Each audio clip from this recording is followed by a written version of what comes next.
কোরআন শরীফের ভিতরে ইলাহ শব্দ 147 বার এসেছে।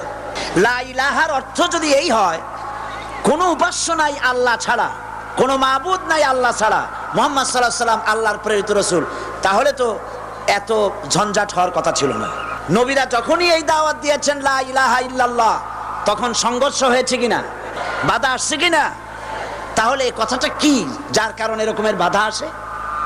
লা ইলাহা ইল্লাল্লাহ, এর চাইতে বিপ্লবাত্মক, এর চাইতে রিভলিউশন সৃষ্টিকারী কথা আল্লাহর আকাশের নিচে জমিনের উপরে আর একটাও হতে পারে না। লা ইলাহা ইল্লাল্লাহ। ইলাহ শব্দের অর্থ শুধু উপাস্য আর মাবুদ নয়। ইলাহ শব্দের অর্থ হচ্ছে আইনদাতা, ইলাহ শব্দের অর্থ হচ্ছে শাসনকর্তা, ইলাহ শব্দের অর্থ হচ্ছে বিধানদাতা। লা ইলাহা যখন একটি লোক ঘোষণা করে, তার অর্থ দাঁড়ায় কোনো আইনদাতা নাই আল্লাহ ছাড়া। কে ছাড়া?